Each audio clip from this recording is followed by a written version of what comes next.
নমস্কার বন্ধুরা, আপনারা হয়তো ভাবছেন যে নতুন সরকারের ৩,০০০ টাকা কবে ব্যাংকে ঢুকবে। আপনারা যারা লক্ষ্মীর ভান্ডারের উপভোক্তা, তার সাথে যারা যুবসাথী বেকার ভাতা টাকা পেয়েছেন, তারা কি সামনের মাসে ৩,০০০ টাকা পেতে চলেছেন?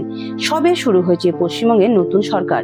এই রাজ্যের মাননীয় মুখ্যমন্ত্রী শ্রী শুভেন্দু অধিকারী ভোটের আগে ঘোষণা করেছিলেন যে নতুন সরকার আসলে ১ জুন থেকে লক্ষ্মীর ভান্ডার টাকা বা বেকার ভাতা বাড়িয়ে ৩,০০০ টাকা করে দেওয়া হবে।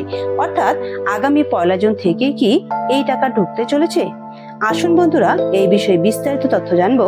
তার আগে বন্ধুরা, আপনারা যারা এই চ্যানেলে ভিডিও দেখছেন, তারা এই মনিকা ডিজিটাল সেবাকেন্দ্র চ্যানেলটিকে সাবস্ক্রাইব করবেন। তো চলুন ভিডিওটি শুরু করা যাক। বন্ধুরা, আপনারা অপেক্ষা করছেন যে ৩,০০০ টাকা কবে পাবেন, কবে থেকে পাবেন?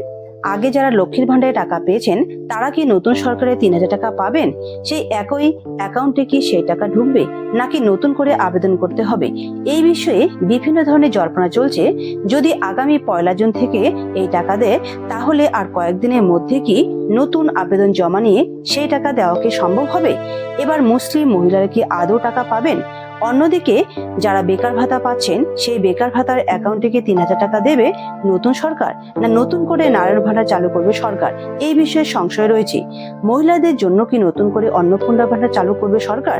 তবে অন্নপূর্ণা ভান্ডার চালু করলে সেই আবেদনের প্রক্রিয়া কি হবে? কত বছর বয়সী মহিলারা এই অন্নপূর্ণা ভান্ডারে টাকা পাবেন? এই টাকা পাওয়ার জন্য কি কি শর্ত নির্ধারণ করবে? সেই সমস্ত বিষয়গুলি বর্তমানে চর্চিত বিষয়।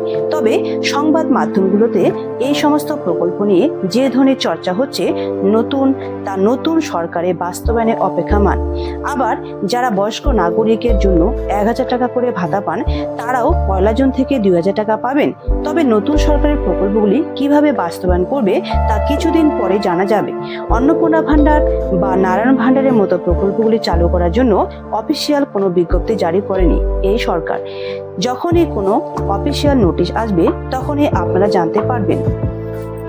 তবে সূত্র মারফত জানা যাচ্ছে যে পূর্বে যে সমস্ত প্রকল্পে টাকা পেতেন, তারা সেই সমস্ত প্রকল্পগুলি টাকা পাবেন ১ জুন থেকে। ১ জুনের পর থেকে এই রাজ্যে অন্নপূর্ণা ভান্ডার চালু করার কথা বলেছে নতুন সরকার। তবে যারা লক্ষ্মীর ভান্ডারে টাকা পান না, তারা অন্নপূর্ণা ভান্ডারে ফর্ম ফিল আপ করতে পারবেন এবং তারা প্রতি মাসে ৩,০০০ টাকা করে পাবেন।